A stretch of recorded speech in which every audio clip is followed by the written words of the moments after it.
Spontan saya melihat cutter di warung, terus saya langsung lari ke kamar. Saya melakukannya. Sempat dia ngomong, "Bunda tega sama ayah," katanya. "Keluarga kita hancur gara-gara ayah menikah lagi." Malam itu sebenarnya Lisa Yati sudah tenang. Lelah cekcok selama 4 jam, akhirnya dia pun menerima permintaan suaminya untuk menikah lagi. Lisa mau dimadu. Namun semua itu berubah saat subuh. Lisa mengambil cutter yang ada di warungnya lalu mendadak memotong alat vital suaminya yang saat itu tengah tertidur pulas. Kejadian itu berlangsung di rumah mereka di Kecamatan Bayung Lencir, Sumatera Selatan. Tim redaksi Sriwijaya Post dan Tribun Sumsel mewawancarai secara langsung Lisa untuk mengungkap seperti apa sebenarnya duduk perkara yang menghebohkan ini. Dia bilang sangat mencintai suaminya.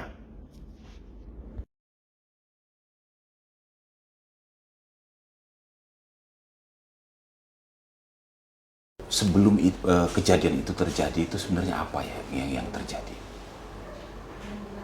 Sebelum terjadi itu kan suami mengakui kalau dia sudah menikah lagi. Sudah menikah lagi? Iya, Pak. Malam itu sempat cekcok.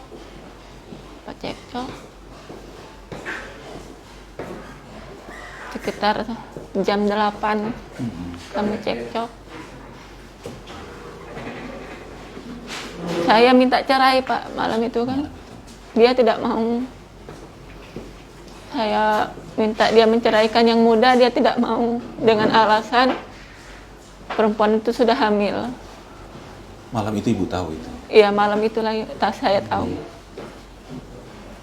Kami cekcok sampai sekitar jam setengah 12 malam. Tapi kami hanya cekcok mulut, Pak. Jam 12 malam, suami meminta saya untuk menerima perempuan itu. Saya berpikir, Pak, kalau saya bercerai, bagaimana ketiga anak saya?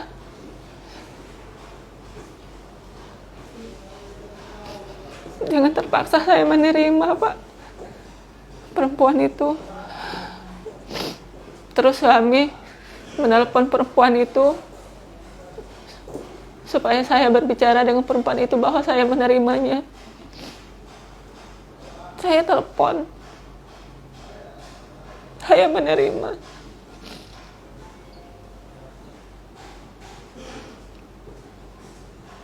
Selesai itu kami berdamai, Pak. Tidak ada pertengkaran.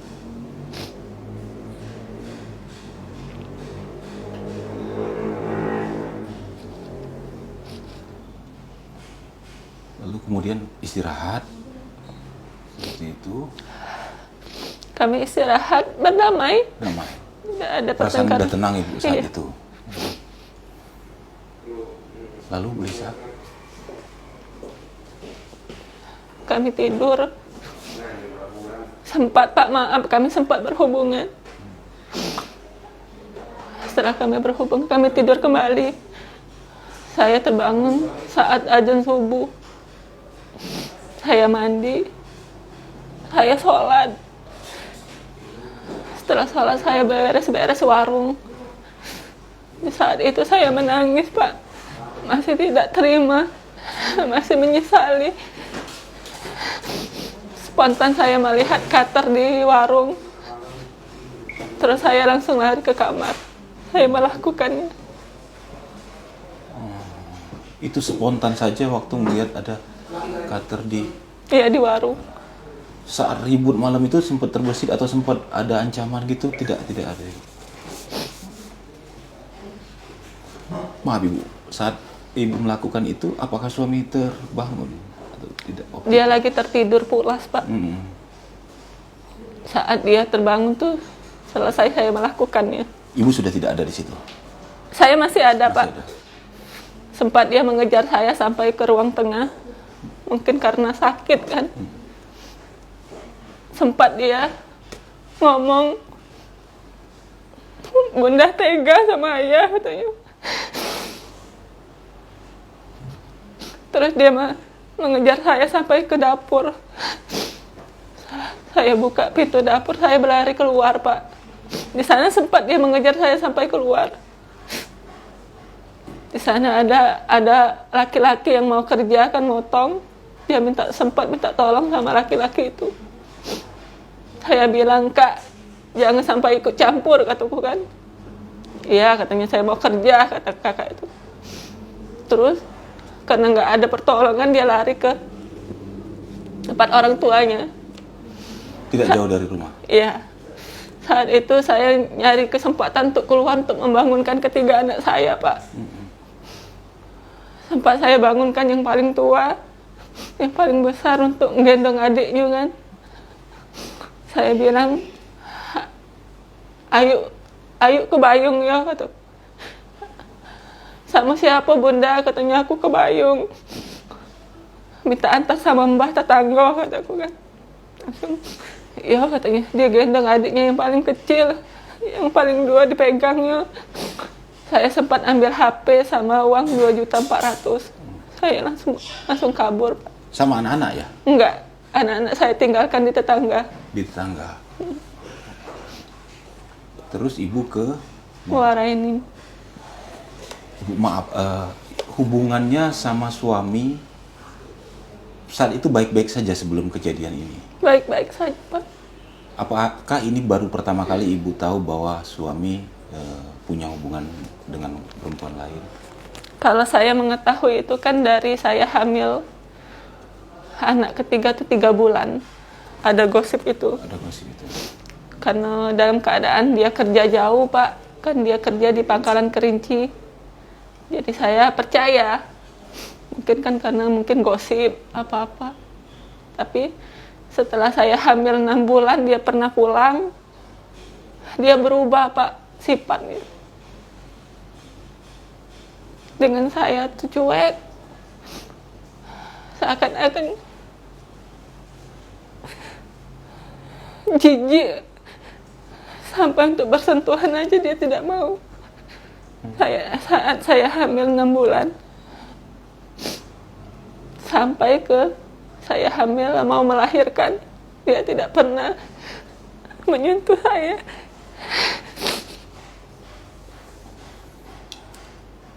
Itu tahun 2000, tahun ini 2023 ya Bu ya, Ibu melahirkan anak ketiga itu? Iya. Jadi sebenarnya Ibu sudah dengar-dengar sejak tahun 2023 lalu saat hamil 3 bulan. Sementara Ibu sama suami sudah menikah berapa lama Ibu? 11 tahun. Oh 11 tahun, baik.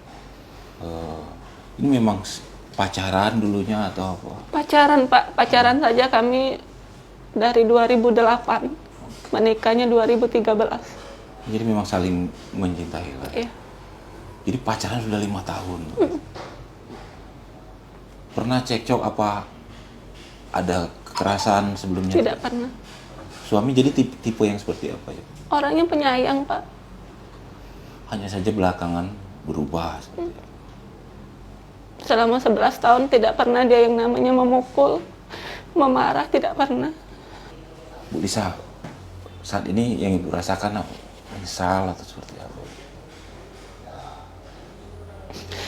Sampai detik ini, Pak, saya masih mencintai suami saya.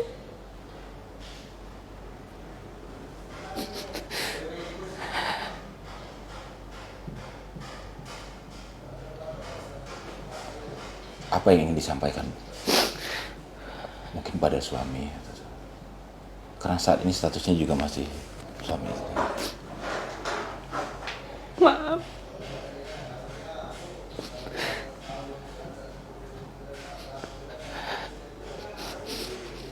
Keluarga kita hancur. Gara-gara ayah menikah lagi. Aku terpisah dengan anak. Gara-gara dia menikah lagi.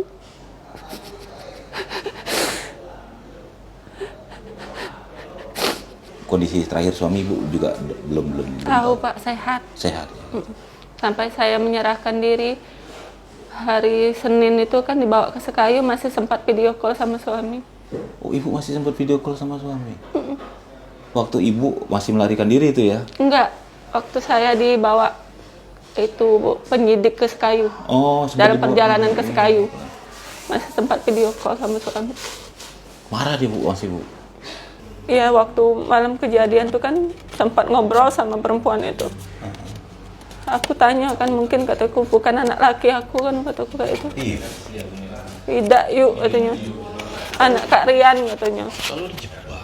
Ya, terus dia ngasih tes pack. Tapi Pak, waktu malam kejadian itu suami itu mati-matian bela Betino itu kan. Tapi tidak mau nyari ke ibu juga. Tidak. Katanya sampai kapanpun katanya. Kalaupun aku cerai dengan Pero, kan perempuan itu Pero namanya. Kalau aku sampai cerai sama Pero katanya, aku bakalan tambah lebih parah lagi kayak ini katanya. Oh, itu ancamannya Bu. Jadi kan aku terpaksa Pak nerimo kan, untuk apa aku berusaha misahkan dia sama Pero. Kalau akhirnya dia terjadi lagi kan lebih parah lagi. Makanya malam itu aku terima. Mikirkan anak-anak tadi. Sampai kapanpun Pak, waktu saya melarikan diri itu kan sempat komunikasi Pak. Komunikasi terus kan sama suami. Sampai kapanpun dia tidak bakalan katanya menyeraikan ke saya. Nyerahkan ibu? Oh. Dia bilang katanya kalaupun ada tuntutan, ada laporan, itu bukan dari ayah katanya. Dari pihak keluarga.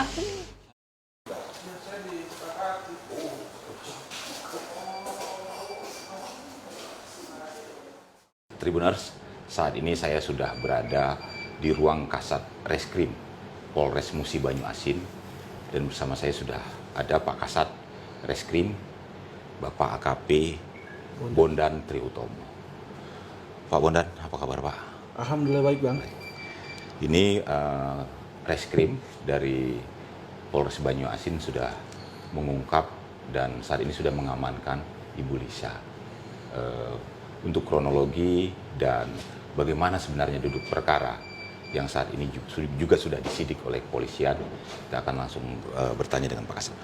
Pak Kasat, bisa dirunut mungkin kronologi ataupun update penyelidikan dan penyidikan soal kasus ini? Baik, kejadian terjadi pada hari Kamis, Ya. tanggal 22 Februari 2024. Pada saat itu sekitar pukul 19.00 terjadi keributan antara korban dan pelaku, di mana korban dan pelaku ini merupakan status suami istri sah. Sang suami meminta izin kepada istri untuk menikah lagi. Akan tetapi sang istri tidak mengizinkan, dan sang suami berupaya untuk meyakinkan sang istri dan mencoba menghubungi perempuan yang dimaksud, yang mau dinikahkan yang tadi. Terjadilah komunikasi tersebut antara sang suami dan perempuan yang mau dinikahkan dan sang istri melalui via handphone. Di sana dijelaskan bahwa dari perempuan itu dan sang suaminya juga meminta izin kepada istri sah untuk menikah. Akan tetapi sang istri sah tidak mau, dan diyakinkan lagi oleh sang suami dan perempuan tersebut dengan mengirimkan bukti foto tes pack (garis 2) yang bertanda bahwa sang perempuan tersebut sedang hamil atau mengandung. Disitulah hati sang istri mulai sakit mendengar informasi tersebut. Dari pukul 19 sampai 19.00 sampai 23.00 terjadi keributan besar di dalam rumah tersebut. Maaf Pak Kasat, apakah sempat ada kekerasan, ada KDRT di situ? Untuk KDRT sendiri tidak ada yang terjadi. Mereka hanya ribut mulut. antara sang suami dan sang istri. Di sana terjadi ribut mulut. Pada pukul 23.00 itu selesai. Setelah keributan, mereka istirahat. Ketika subuh, sang istri sholat, mandi terlebih dahulu. Setelah mandi, dia sholat. Habis itu dia pergi keluar ke arah warung yang di rumahnya juga.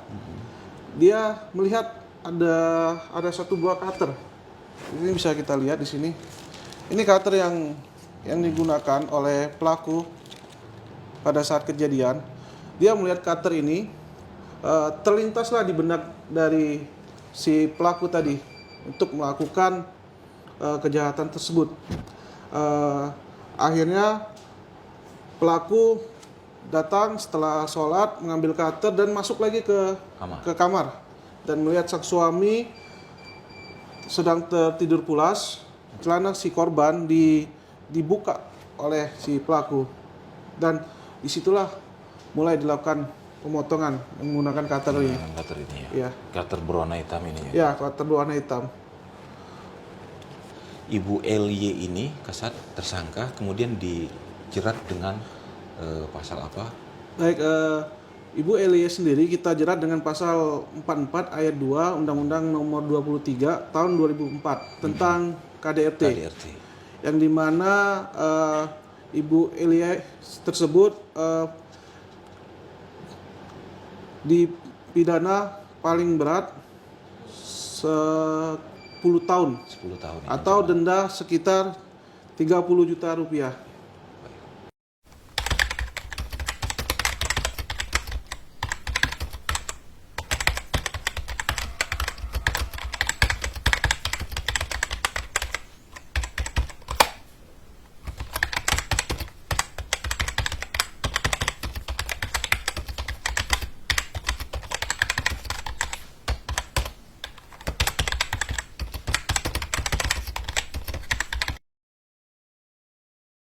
Download Tribun X sekarang, menghadirkan lokal menjadi Indonesia.